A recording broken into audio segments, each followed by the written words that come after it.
Okay, so can we start? Yes. Okay,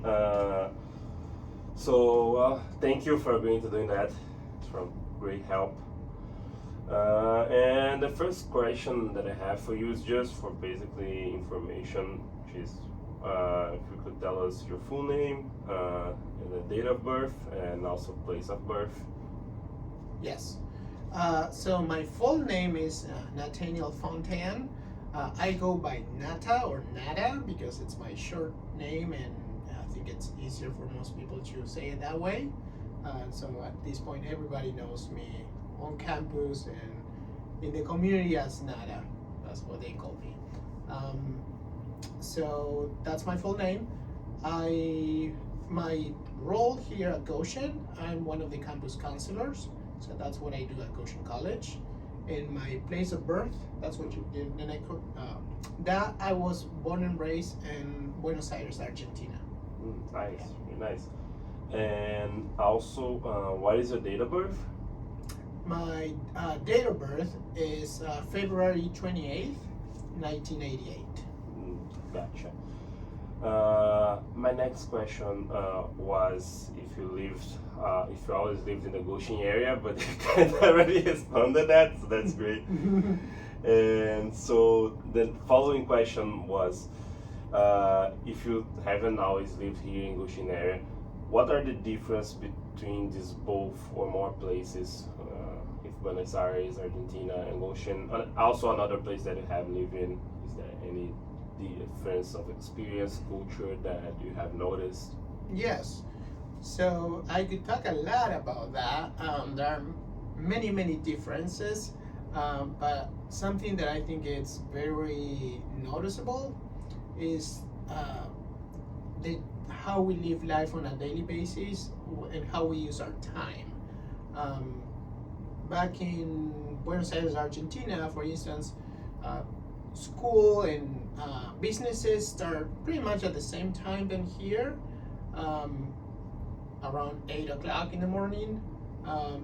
But then most of them will close for lunch um, for an hour or two, or some even more, and then reopen later in the afternoon. It will be open until 8 or 9 p.m. And so we don't get home to have dinner until 10 or 11 at night.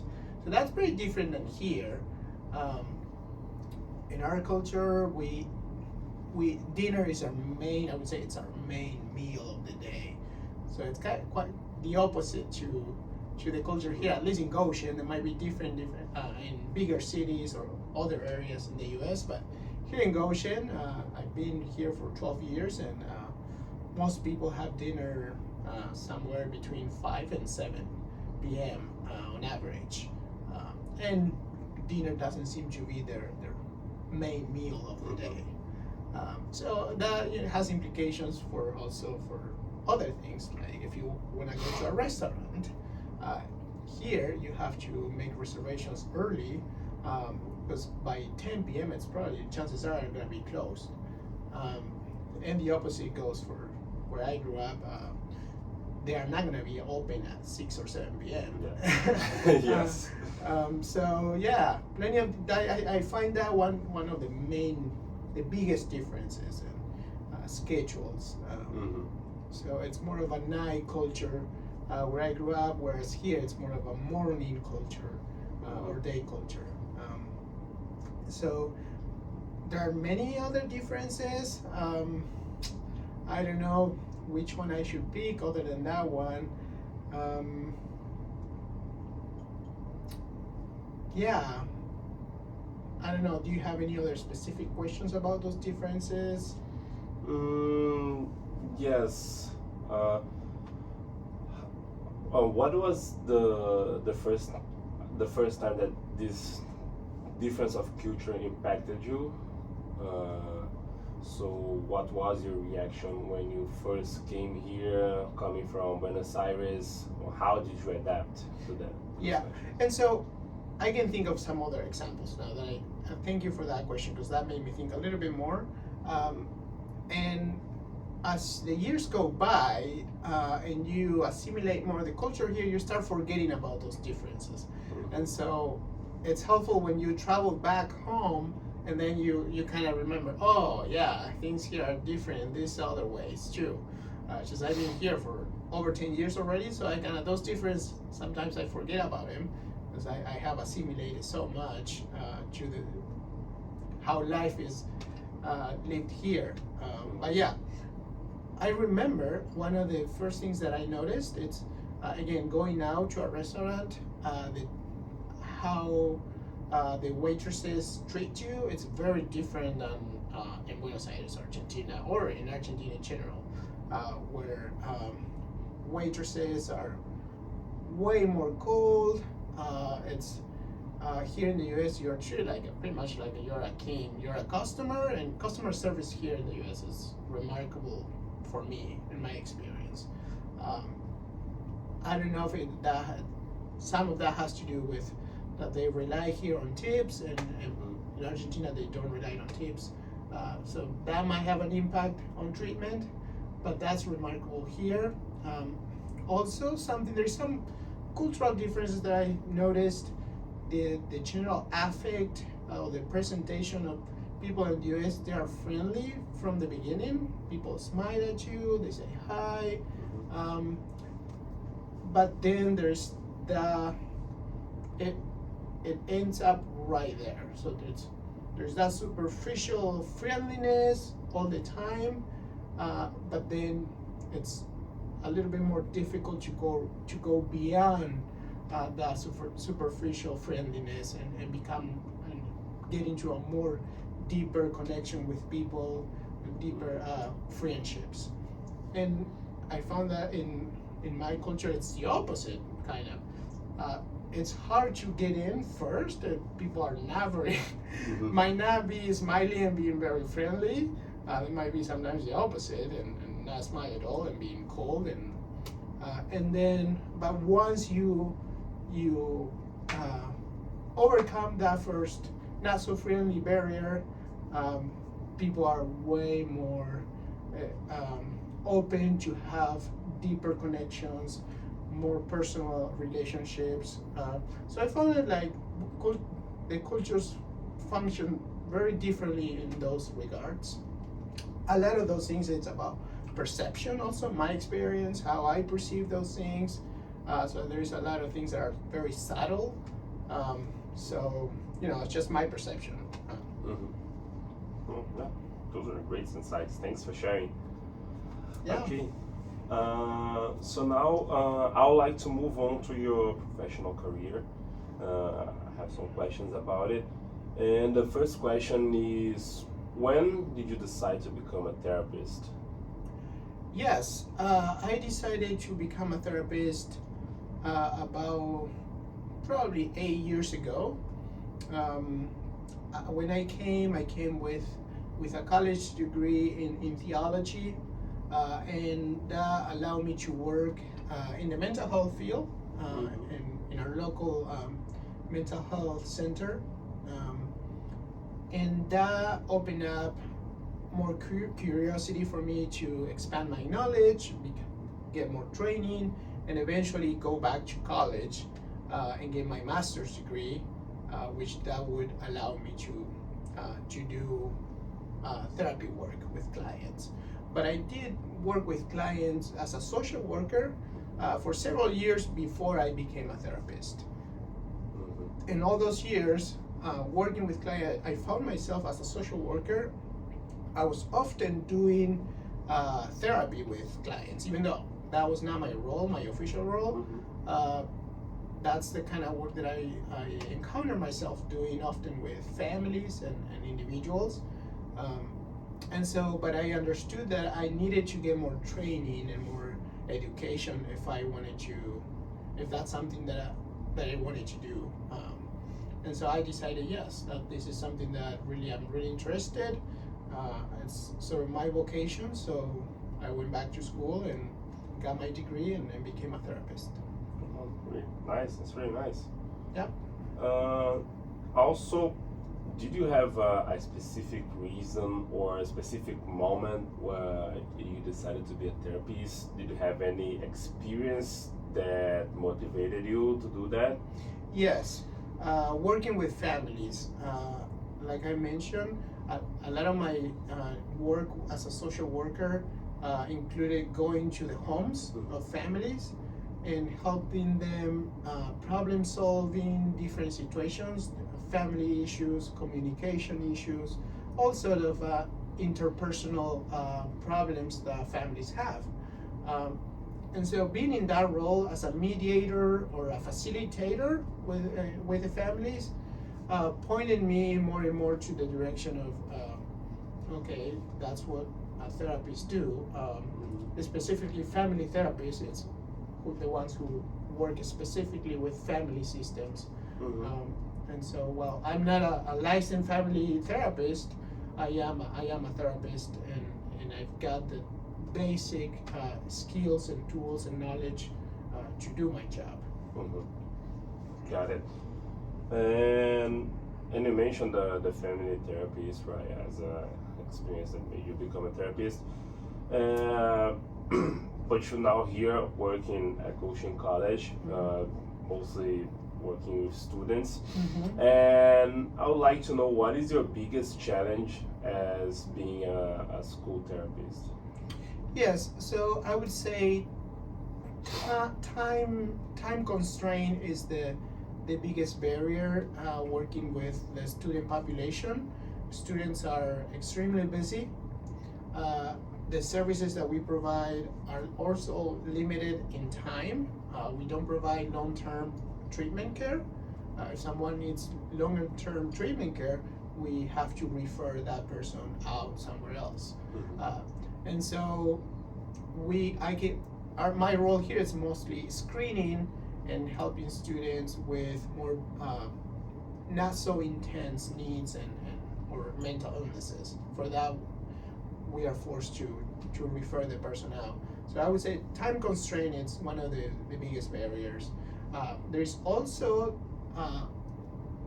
another barrier that has to do, often students still have to carry some family problems, even though they might live on campus or not.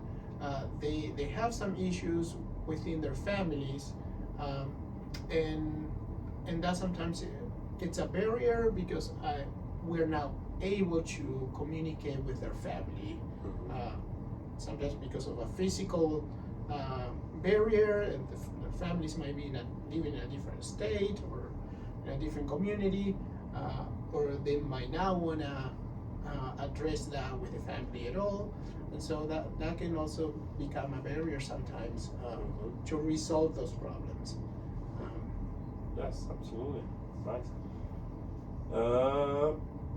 So my next question is regarding the experience that we have with students working as a school counselor. In your perception, do you think that students seek for mental health assistance as much as they should? Well, the short answer for that is probably no. I think we can still improve accessibility of mental health services for everyone, and that includes in the campus setting with students.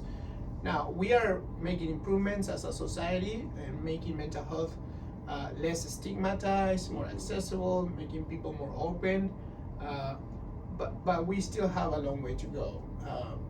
I think people are still more likely to go and check on if they have an infection, for instance, or stomach issues. They don't doubt it, they go right away and check with the doctors on those things, and not so much on their mental health yet.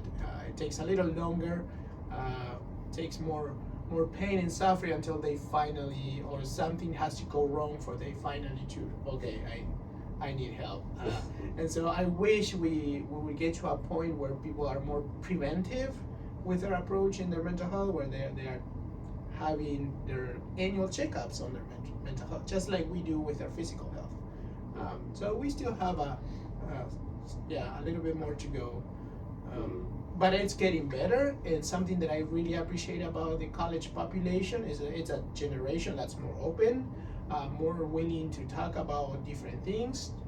The language, it's less stigmatized than some other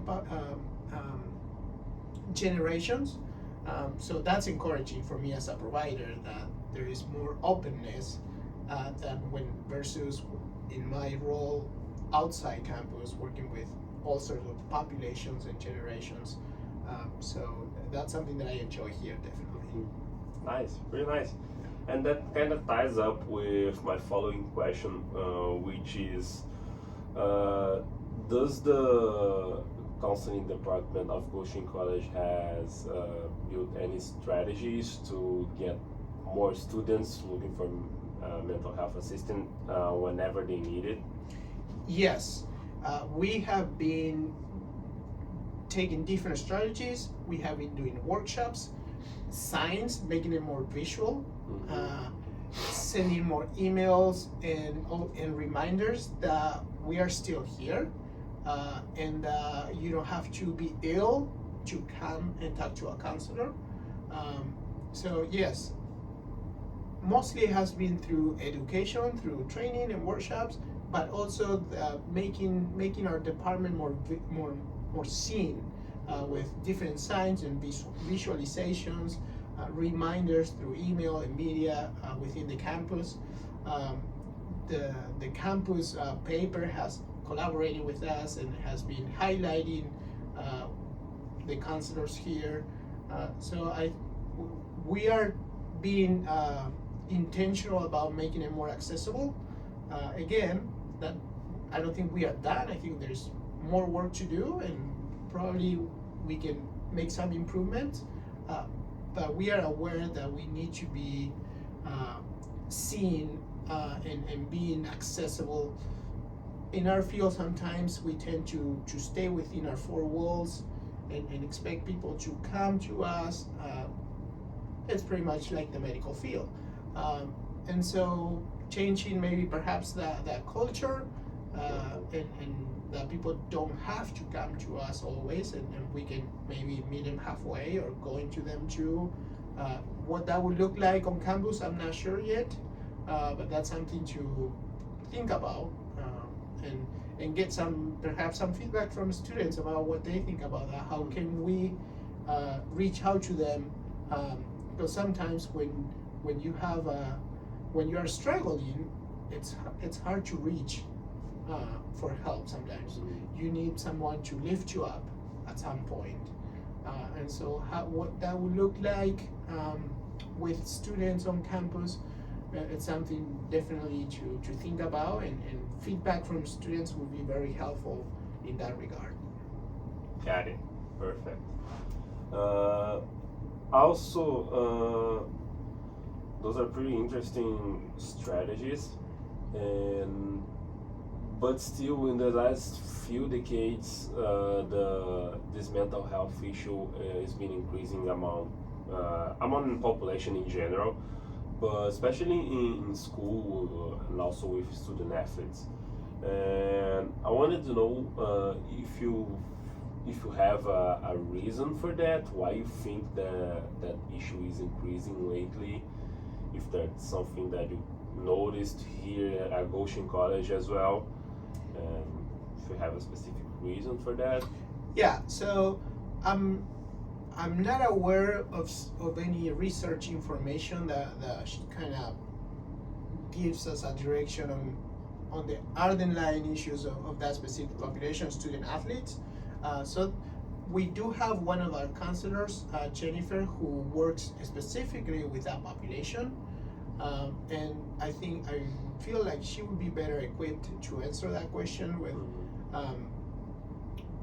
Typically, stress is one of the number one factors that increases mental health issues. So that from my perspective, I would think that perhaps for some reason this population is experiencing more stress. There are more stressors, and that's what I can one thing that I would think about would be, well, they might be experiencing, for some reason, more stressors. But again, those kind of questions require to be familiarized with research studies that can point you out to the underlying causes of those issues. Yes. Great. Yes, those are great answers. And so now I want to close with two questions. Which the first one is regarding you yourself and your development as a counselor. And I wanted to know what the advice that the Nada from today would give for the Nada back to 8 years ago when he was starting his career as a counselor. Yeah, that's a great question. I've been through a lot of transitions all over these years since I first started. And one of the things that I would tell the Nada from 8 to 10 years ago when I just started in my career in mental health would be, I think there are two things that I would highlight. One is take care of yourself. We're constantly exposed to stress by nature. It's our field, it's our career. We work with people who are experiencing some kind of stress, and because of that, we have some kind of secondary exposure to that stress that you cannot avoid that. If you're gonna work with someone who is experiencing stress, you're gonna absorb some of that stress as part of our role.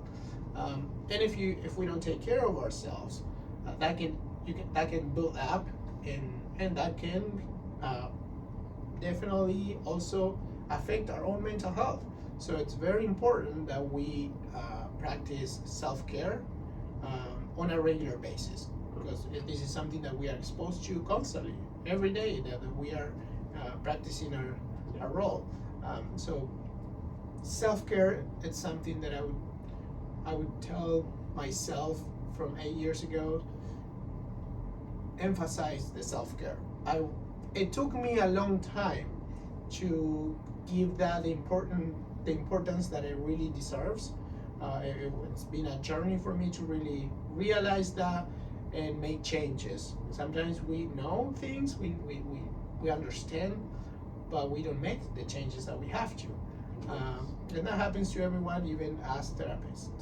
And so for me, that's been a journey. I'm at a much better place now with that. Still have to improve, but definitely I'm better. And so, but if I had the chance to go back in time, that's one thing that I would try to improve from before. It took me, I feel like it took me too long to realize that and make the changes.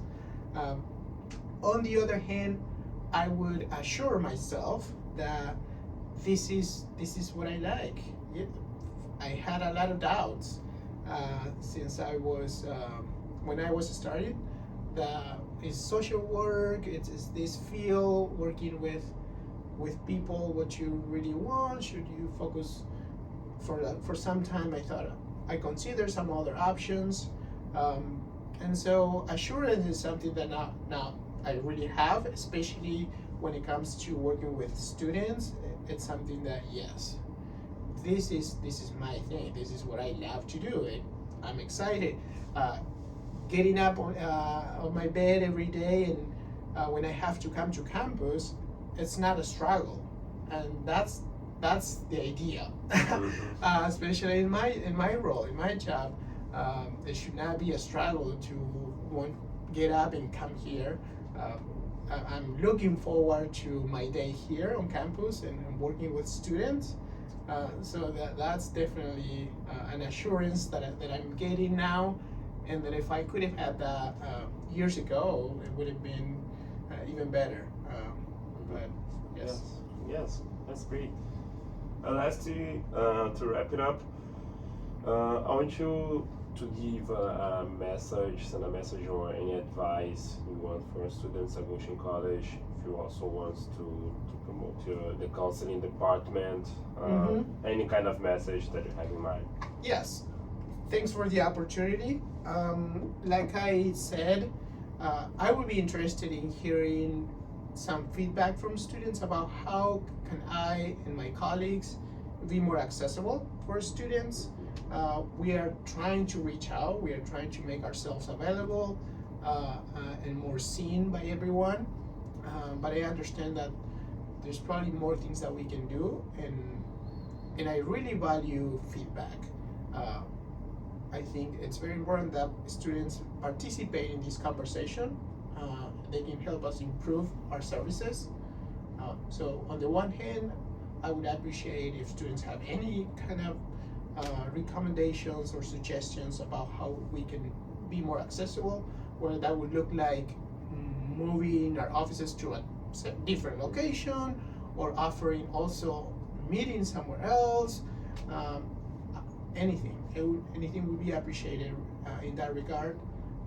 And my others, something else that I want to highlight is you don't have to get to a point where you're struggling so much to come and talk to us.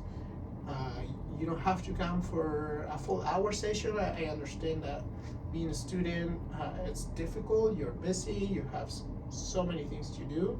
So sometimes scheduling itself can be a challenge. Taking an hour of your day, it's not always possible. So you can come for just 10 minutes. And that can be your self-care. If you stop by 10 minutes a couple times a week or a few times a week, then you might not have to come for a full hour. Got it. So yeah, those are the two things that I would like to highlight for students. Yes. Well, that was perfect. Again, thank you so much for agreeing with that. Those are very insightful answers. And yes, thank you for participating. Yeah, thank you. I appreciate the opportunity, and I hope that this is helpful for you and for other students who are gonna see this interview. Yeah. Yep. Thank you. That's for sure will be. Thank you.